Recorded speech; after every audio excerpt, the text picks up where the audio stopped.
നമുക്ക് ആദർശിന്റെയും നയനയുടെയും വരാൻ പോകുന്ന ആഴ്ചയിൽ നല്ലൊരു കഥ കേട്ടാലോ? അതിനു മുമ്പായി ആദ്യമായി കാണുന്നവരുണ്ടെങ്കിൽ ചാനൽ ഇഷ്ടപ്പെട്ട ഒന്ന് സബ്സ്ക്രൈബ് ചെയ്യാൻ മറക്കരുത്. വീഡിയോ ഇഷ്ടപ്പെടുവാണ് ലൈക്ക് ചെയ്യാനും നിങ്ങളുടെ വിലയേറിയ അഭിപ്രായങ്ങളൊക്കെ രേഖപ്പെടുത്താനും മറക്കരുത് കേട്ടോ. അപ്പൊ നമുക്ക് നമ്മുടെ കഥയിലേക്ക് പോയാലോ? അങ്ങനെ അടുത്ത ആഴ്ചത്തെ കഥയില് നന്ദു ഹോസ്പിറ്റലിൽ നിന്ന് വീട്ടിലേക്ക് വരുന്നുണ്ട്. അപ്പൊ നന്ദുവിന് വലിയ പരിക്കുകളും കാര്യങ്ങളും ഒന്നും ഉണ്ടായിരുന്നില്ല. പരിക്കുകൾ മൊത്തം പറ്റിയ ഡ്രൈവർ പ്രസാദിനായിരുന്നു.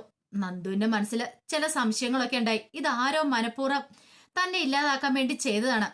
പിന്നീടാണ് ആ കാര്യങ്ങളൊക്കെ അറിയുന്നത്. ആ ടെമ്പോ വാൻ കസ്റ്റഡിയിലെടുത്ത് കഴിഞ്ഞപ്പോഴത്തേനും അതിനകത്തുണ്ടായിരുന്ന താൻ മുമ്പ് അറസ്റ്റ് ചെയ്ത ആ ഗുണ്ടയുടെ കുറച്ച് ശിങ്കിടികളാന്നുള്ള കാര്യം മനസ്സിലായി. അവന്മാരും മനഃപൂർവ്വം കൊല്ലാൻ ശ്രമിച്ചാന്നുള്ള കാര്യം മനസ്സിലായി. കനയ്ക്കും ഗോവിന്ദനും ഒക്കെ ഭയങ്കര ടെൻഷനായിരുന്നു. വീട്ടിലേക്ക് വന്നു കഴിഞ്ഞപ്പോഴത്തേനും കനക നന്ദുവിനോട് പറഞ്ഞു, നന്ദൂട്ട എനിക്ക് നല്ല പേടിയുണ്ട്. കാര്യം പറഞ്ഞ SIAക്കാണ്. ഇങ്ങനെയുള്ള ആപത്തുകളൊക്കെ എപ്പോഴേത് നിമിഷമാണെന്ന് പറയാൻ പറ്റില്ല.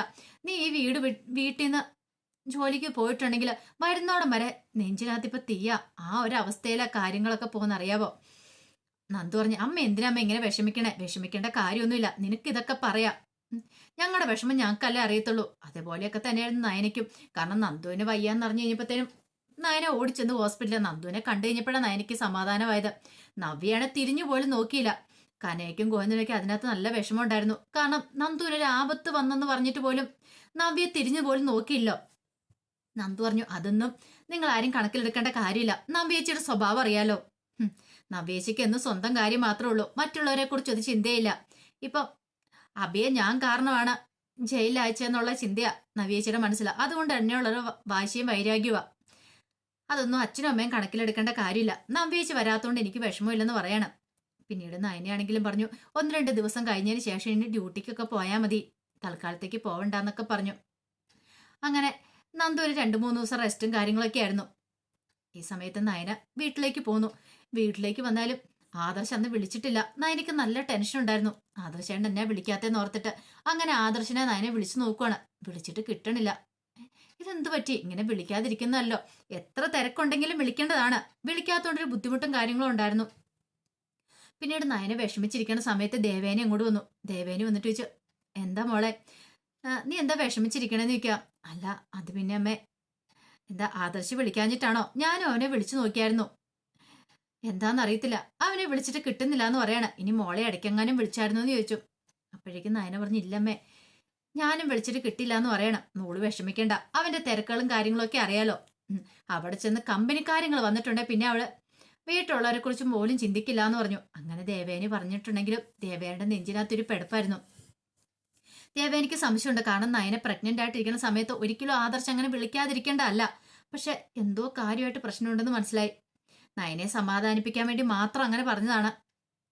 പിന്നീട് ദേവേനി അങ്ങോട്ട് പോയി. ഈ സമയത്ത് നയനയ്ക്ക് ഭയങ്കര വിഷമായി. അന്നത്തെ രാത്രി നയനയ്ക്ക് ഉറങ്ങാൻ പോലും പറ്റുന്നുണ്ടായിരുന്നില്ല. ഒരു വിധത്തിലാണ് നയന നേരം വിളിപ്പിക്കുന്നത്. രാത്രി കിടന്നിട്ട് നയനയ്ക്ക് സങ്കടമായിരുന്നു. നയന കട്ടിലേക്ക് കിടന്ന് കരയുവാണ്.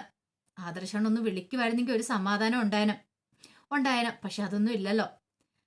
പിറ്റേ ദിവസം രാവിലെ ആയി കഴിഞ്ഞപ്പോഴത്തേനും അബിക്ക് ആ വിവരം കിട്ടുവാണ്, ആദർശ് ജയിലിലായെന്നുള്ള കാര്യം. അതറിഞ്ഞു കഴിഞ്ഞപ്പോ അബിക്ക് ഭയങ്കര സന്തോഷം. അബി ജലജയെ വിളിച്ചു. ജലജയെ വിളിച്ചിട്ട് പറഞ്ഞു, അമ്മ ഇങ്ങോട്ടേക്ക് വരാൻ പറയണേ. എന്താടാ? അമ്മേ, അവന്റെ കാര്യത്തിലൊരു തീരുമാനമായി. ആരുടെ കാര്യത്തില്? ആ ആദർശിന്റെ കാര്യത്തില്. സത്യമാണ്ടോ മോനെ പറയണേ? അവൻ ഗൾഫിൽ ജയിലിലായി. ഇവിടെ കേരളത്തിലെ ജയിലിലല്ലേ എന്നെ 14 ദിവസം ഇട്ടെ. അവൻ ഗൾഫിലെ ജയിലിൽ പോയി കിടക്കട്ടെ. ഇനി പേടിക്കണ്ടമ്മേ, നമ്മൾ ഉദ്ദേശിച്ച പോലെയൊക്കെ കാര്യങ്ങൾ നടക്കും. ഇത് കേട്ടതും ജലജ പറഞ്ഞു, എന്റെ ദൈവമേ, എന്റെ ഭഗവാനെ, നീ എന്റെ പ്രാർത്ഥന കേട്ട് വൈകിയാണെങ്കിലും ഇപ്പോഴാ എനിക്കൊരു സന്തോഷം സമാധാനം ആയെന്ന് പറഞ്ഞു. പെട്ടെന്ന് അഭി പറഞ്ഞു, അമ്മേ, അധികം സന്തോഷിക്കുകയൊന്നും വേണ്ട കേട്ടോ. അറിയാലോ, നമ്മൾ അധികം സന്തോഷം പ്രകടിപ്പിച്ചിട്ടുണ്ടെങ്കിൽ അവർക്കാർക്കെങ്കിലും നമ്മുടെ മേൽ സംശയം തോന്നും. അതുകൊണ്ട് തൽക്കാലത്തേക്ക് സന്തോഷമൊക്കെ നമ്മുടെ മനസ്സിനുള്ളിൽ മാത്രം വെച്ചാൽ മതി. നമ്മളൊന്നും കണ്ടിട്ടുമില്ല കേട്ടിട്ടുമില്ല. അവരെന്തേലും പറഞ്ഞു കഴിയുമ്പോൾ അറിയുന്നതായിട്ട് അങ്ങോട്ട് ഭാവിച്ചാൽ മാത്രം മതി എന്ന് പറഞ്ഞു. ശരിയെന്നൊക്കെ പറഞ്ഞു. കൂടുതലായിട്ടൊന്നും പറയാനായിട്ട് പോയില്ല. പിന്നീട് വല്ലാത്തൊരു സങ്കടത്തിലായിരുന്നു നയന. കാരണം ഇതുവരെയായിട്ടും വിളിക്കാത്തതിന്റെ ഒരു ബുദ്ധിമുട്ടും കാര്യങ്ങളൊക്കെ ഉണ്ടായിരുന്നു. പക്ഷെ അബിക്ക് സന്തോഷം. അബി നേരെ ആ സന്തോഷം പങ്കിടാനായിട്ട് ചെല്ലുന്ന അനാമികയുടെ വേണുവിന്റെ അവരുടെയൊക്കെ അടുത്തേക്കായിരുന്നു. അങ്ങനെ ചെന്ന് കഴിഞ്ഞപ്പോഴത്തേനും വേണു പറഞ്ഞു, എങ്ങനെയായിടാ മോനെ കാര്യങ്ങളൊക്കെ? വല്ല തീരുമാനമുണ്ടോ? പണി കൊടുക്കാന്ന് പറഞ്ഞ് നിന്നിട്ട് കുറെ കാലമായല്ലോ. ഇതുവരെ ആയിട്ടും പണിയൊന്നും കൊടുക്കാൻ പറ്റിയില്ലേന്ന് ചോദിച്ചു. അപ്പോഴേക്കും അഭി താൻ കൊണ്ടുവന്ന കവറും കൂടെ വെക്കുവാണ്. ഇതെന്താ? ഇതൊരു കേക്കാന്ന് പറയാണ്. കേക്കോ? പിന്നല്ലാതെ ഇന്ന് നമ്മൾ കേക്ക് മുറിച്ച് ആഘോഷിക്കേണ്ട ദിവസമാന്ന് പറഞ്ഞു. അപ്പോഴേക്കും രേവതിയും കൂടെ അങ്ങോട്ട് വന്നു.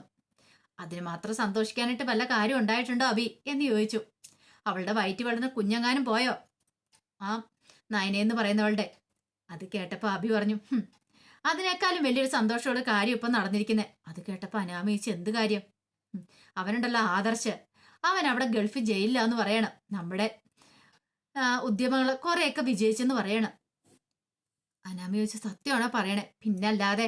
അവനിനി ഉടനെ ഒന്നും പുറത്തിറങ്ങാൻ പോകുന്നില്ല. അവൻ അകത്ത് തന്നെ കിടക്കുമെന്ന് പറയണം.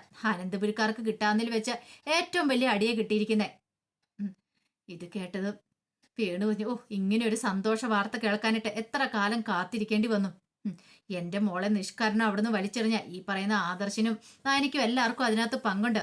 എന്തായിരുന്നു അനന്തപുരിയിലെ അനന്തമൂർത്തിയുടെ ഒരു പവറും കാര്യങ്ങളൊക്കെ. അല്ല ഇനിയിപ്പോ ഗൾഫിലെ ജയിലിൽ കിടന്നിട്ടുണ്ട് ഒന്നും ചെയ്യാൻ പറ്റില്ലോ അല്ലേ? എന്ത് ചെയ്യാൻ പറ്റും? ഗൾഫിലെ നിയമങ്ങളൊക്കെ സ്ട്രിക്റ്റ് അല്ലേ? കള്ളക്കടത്ത് സ്വർണം അതിന്റെ പേരിലാണ് അകത്താൻ പോകുന്നത്. സ്വർണ്ണക്കടത്തിന്റെ പേരിലൊക്കെയാണ് അകത്താനായിട്ട് പോകുന്നത്. ഇനിയിപ്പം ആ ഒരു ഇതിൽ അറസ്റ്റ് ചെയ്ത് കഴിയുമ്പോഴത്തേനും നമുക്ക് കാണാന്ന് പറയണം. കാരണം ചെറിയ കാര്യമൊന്നുമല്ല, അതിനുള്ള പണിയാണ് കൊടുത്തിരിക്കുന്നത് പറയണം. അപ്പോഴേക്കും അനാമി ചോദിച്ചു, അല്ല ഈ പറയുന്ന മൂർത്തിയുടെയൊക്കെ സ്വാധീനം ഉണ്ടെങ്കിൽ ഇറങ്ങി പോരുമെന്ന് ചോദിക്കുകയാണ്. എവിടുന്ന്? അങ്ങനെ പെട്ടെന്നൊന്നും ഇറക്കാൻ പറ്റത്തൊന്നുമില്ല. പിന്നെ വീട്ടിലാരും ഈ കാര്യം അറിഞ്ഞിട്ടില്ല. സന്തോഷം കൊണ്ട് എനിക്ക് അവിടെ ഇരിക്കാൻ പറ്റാത്തതുകൊണ്ട് ഞാൻ നിങ്ങളുടെ അടുത്തേക്ക് ആദ്യം ഓടി വന്നേന്ന് പറയണം. അനാമി പറഞ്ഞു, എനിക്ക് വിഷമമുണ്ടെന്ന് പറയാം. എന്തിനാ? ആദർശനെ അറസ്റ്റ് ചെയ്തല്ലോ, അതിലല്ല. ഞാൻ ആ വീട്ടിൽ വേണ്ടതായിരുന്നു ഈ സമയത്ത്. ആ നയനെന്ന് പറയുന്നവളുടെ കരച്ചിൽ എനിക്കൊന്ന് കാണണമായിരുന്നു. പിന്നെ ദേവേനി എന്ന് പറയുന്ന ഒരുത്തി ഉണ്ടല്ലോ, അവളുടെ സങ്കടം കൂടി ഒന്ന് കാണണമെന്നൊക്കെ പറയാം. ഒരു ബഹുമാനമില്ലാത്ത രീതിയിലാണ് അനാമിക സംസാരിക്കുന്നത്. കാരണം അനാമികയ്ക്ക് ദേഷ്യമാണ് ഇപ്പൊ അവരോട് എല്ലാവരോടും. അഭി പറഞ്ഞു, പേടിക്കണ്ട, അവരുടെയൊക്കെ കൂട്ടക്കരച്ചിൽ അധികം വൈകാതെ തന്നെ വീട്ടിൽ വരും. പിന്നെ അവളുടെ വയറ്റിൽ വളരുന്ന കുഞ്ഞ് അതിനെ അങ്ങ് പതുക്കെ ഇല്ലാതാക്കും. അതിനി അധികം ഒന്നും താമസം വരില്ല എന്ന് പറയണം. അത് കേട്ടപ്പോൾ രേവതി പറഞ്ഞു, എടാ മോനെ, എങ്ങനെയെങ്കിലും നീ എത്രയും പെട്ടെന്ന് കാര്യങ്ങൾക്ക് ഒരു തീരുമാനം ഉണ്ടാക്കണം. ഇനി ഇതിങ്ങനെ മുന്നോട്ട് കൊണ്ടുപോയിട്ട് കാര്യമില്ലെന്ന് പറയണം. അതൊന്നും ഓർത്ത് നിങ്ങളാരും വിഷമിക്കണ്ട. എന്താ വേണ്ടതെന്ന് എനിക്കറിയാന്ന് പറഞ്ഞു. അങ്ങനെ സന്തോഷം പങ്കിട്ടതിന് ശേഷമാണ് അഭി വീട്ടിലേക്ക് പോരുന്നത്. ഈ സമയത്ത് ആദർശ് വിളിക്കാത്തതിന്റെ വിഷമത്തിലിരിക്കുന്ന നയനയുടെ ഫോണിലേക്ക് ഒരു കോള് വരുവാണ്. നോക്കിക്കഴിഞ്ഞപ്പോൾ ഗൾഫ് കോളാണല്ലോ. ആദർശേണ്ടായിരിക്കും. ആ ഒരു സന്തോഷത്തിലാണ് നയന പെട്ടെന്ന് കോൾ എടുക്കുന്നത്. കോൾ എടുത്തു കഴിഞ്ഞപ്പോഴത്തേനും അങ്ങേ തലയ്ക്കെന്ന് പറഞ്ഞു, ഞാൻ ആരാ എന്താന്നും പറയുന്നില്ല, പക്ഷേ എങ്കിൽ നിങ്ങൾ അറിയേണ്ട ഒരു വാർത്ത പറയാൻ വേണ്ടിയാണ് ഞാൻ വിളിക്കുന്നത്. എനിക്കൊന്നും മനസ്സിലായില്ല. നിങ്ങളുടെ ഭർത്താവ് ആദർശ് ഉണ്ടല്ലോ, ഇപ്പൊ ഗൾഫിലെ ജയിലില്ല. അത് പറയാൻ വേണ്ടിയാണ് ഞാൻ വിളിച്ചത്. കൂടുതൽ എന്നോടൊന്നും ചോദിക്കരുതെന്ന് പറഞ്ഞ് കോള് കട്ടായി. ഹലോ ഹലോ എന്ന് നയന പറഞ്ഞാലും അങ്ങേ തലയ്ക്കലൊന്നും കേൾക്കുന്നുണ്ടായിരുന്നില്ല. കോള് കട്ടായിട്ടുണ്ടായിരുന്നു. നയന ഒരു നിമിഷം ഇടിവെട്ടേറ്റ പോലെ നിൽക്കുകയാണ്. കേട്ടത് വിശ്വസിക്കാനാവാതെ നയന ഇരുന്ന് കരയാൻ തുടങ്ങി. പിന്നീട് നയന ഓടി ദേവേന്റെ അടുത്തേക്ക് എല്ലുവാണ്. ദേവേന്റെ അടുത്ത് നിന്ന് കാര്യം പറഞ്ഞ് ഇങ്ങനെ ഒരു കോള് വന്നെന്നോ. ഇത് കേട്ടപ്പോൾ ദേവേനെ പറഞ്ഞു, മോളെ അതാരാ എന്താ വിളിച്ചതെന്നൊക്കെ അറിയോ? അതിനറിയില്ല, അതിനെക്കുറിച്ചൊന്നും അറിയില്ല എന്ന് പറയാണ്. പിന്നീട് ജയനും അജയനും മുത്തശ്ശനും മുത്തശ്ശി എല്ലാവരും കാര്യങ്ങളൊക്കെ അറിയുവാണ്. ജയൻ നയനോടൊക്കെ പറഞ്ഞു, നിങ്ങൾ വിഷമിക്കണ്ട, അന്വേഷിക്കുക, എന്താ ഏതാന്നും അറിയത്തില്ലല്ലോ, നോക്കട്ടെ. ആരാണെങ്കിലും ഫേക്ക് ആയിട്ട് വല്ലതും പറഞ്ഞാണെങ്കിലോ ഇനിയിപ്പോ പൈസയ്ക്ക് വേണ്ടിയിട്ട് ആരെങ്കിലും തട്ടിക്കൊണ്ടു പോയതാണോ അങ്ങനെ അറിയില്ല, പേടിക്കണ്ട. ദേവേനെ പ്രത്യേകം വിളിച്ചിട്ട് ജയനോ അജയനൊക്കെ പറഞ്ഞ് നയനമോളം നോക്കണം. പാവം, അവളുടെ മനസ്സ് ഈ സമയത്ത് വേദനിക്കാൻ പാടില്ല. വയറ്റൊരു കുഞ്ഞുള്ള എന്നുള്ള ചിന്ത വേണമെന്ന് പറയണം. അത് കേട്ടപ്പോൾ ദേവേന് പറഞ്ഞു, ഞാൻ നോക്കിക്കോളാം എന്ന് പറയാ. ദേവേനുടെ മനം ഒരുക്കിക്കൊണ്ടിരിക്കുക. പക്ഷെ എന്ത് ചെയ്യാൻ പറ്റും?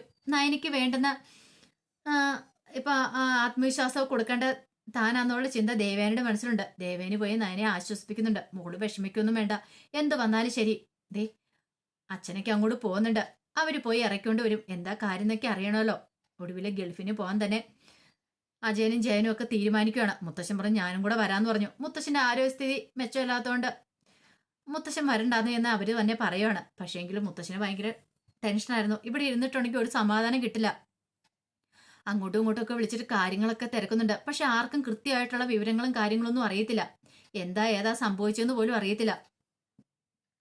പിന്നീടാണ് നന്ദു ഇതൊക്കെ അറിയണേ. നന്ദു അറിഞ്ഞു കഴിഞ്ഞപ്പോഴത്തേനും നന്ദു അനിയോട് പറഞ്ഞു, എടാ അനി, ഇത് വല്ല ചതിയാണോ എന്ന് ചോദിക്കുവാണ്. എനിക്ക് തോന്നുന്നുണ്ട് ഇതിനകത്ത് എന്തോ ഒരു ചതി പതുങ്ങിയിരിപ്പുണ്ടെന്ന്. ഒരുപക്ഷെ തകർക്കാനായിട്ട് മനഃപൂർവ്വം നമ്മളെ തകർക്കാനായിട്ട് ആരോ ശ്രമിച്ചുകൊണ്ടിരിക്കുന്ന. അനി പറഞ്ഞു, ഇപ്പം മെയിനായിട്ടുള്ള എതിർ കക്ഷികളെന്ന് പറഞ്ഞിട്ടുണ്ട് ഓപ്പോസിറ്റ് നിൽക്കുന്ന AM ജ്വല്ലറി ആണോ? AM ജ്വല്ലറി ആണല്ലോ. ചിലപ്പോൾ അവരെങ്ങാനും എന്തെങ്കിലും പണി കൊടുത്താണോന്ന് അറിയത്തില്ല. അതോ ഇനിയിപ്പോ കേരളത്തിൽ നിന്ന് എങ്ങാനും ആരെങ്കിലും പണി കൊടുത്തു വിട്ടാണോ? അവിടെ ചെന്ന് കഴിയുമ്പോൾ ഗൾഫിലെ ജയിലല്ലേ. ഉം. നന്ദു പറഞ്ഞു, എനിക്ക് നയനേച്ചിയുടെ കാര്യം ഓർത്തിട്ടാ വിഷമം. അങ്ങോട്ട് വന്നിട്ടുണ്ടെങ്കിൽ നയനേച്ചിയുടെ മുഖത്തേക്ക് പോലും നോക്കാൻ പറ്റില്ല. നയനേച്ചിയുടെ സങ്കടം കണ്ടാൽ നമുക്ക് സഹിക്കാൻ പറ്റില്ലെന്ന് പറയണം. അനി പറഞ്ഞു, നയനേച്ചിയുടെ അടുത്ത് എല്ലാവരും ഉണ്ട്, എല്ലാവരും സമാധാനിപ്പിക്കുന്നൊക്കെ ഉണ്ടെന്ന് പറയണം. പിന്നീട് കനകയും ഗോവിന്ദനും ഇത് അറിഞ്ഞപ്പോൾ അവർക്കും ഭയങ്കര ടെൻഷനായി. അവര് നയനെ കാണാനായിട്ട് ഓടി വരുന്നുണ്ട്. നയനെ അവര് സമാധാനിപ്പിക്കുന്നുണ്ട്. പക്ഷെ ആദർശിന്റെ കാര്യത്തിൽ മാത്രം ഒരു തീരുമാനമില്ലായിരുന്നു.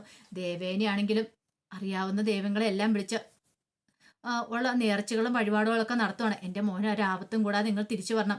കാരണം നയനെ പ്രഗ്നന്റ് ആയിട്ടും കൂടി ഇരിക്കുന്ന സമയമല്ലേ, അവനൊന്നും വരുത്തില്ലേന്നും പറഞ്ഞുകൊണ്ട് ഊണും ഉറക്കവും ഇല്ലാതെ അങ്ങനെ എല്ലാവരും പ്രാർത്ഥനയോടെ ഇരിക്കുകയാണ്. ഒടുവില് ആദർശ് ജയിലിൽ നിന്ന് പുറത്തിറങ്ങുന്നുണ്ട്. അത് മുത്തശ്ശനും ജയനും അജയനും എല്ലാവരും ഇടപെട്ടതിന് ശേഷം അങ്ങനെ പുറത്തു വരുന്നുണ്ട്. അതിനുശേഷമാണ് ഇതിന്റെ പിന്നിൽ ആരാ എന്താ ഏതെന്നൊക്കെയുള്ള സത്യങ്ങളൊക്കെ പുറത്തു വരുന്നത്. ഒടുവിൽ എന്താണെങ്കിലും അഭി പിടിക്കപ്പെടുക തന്നെ ചെയ്യും.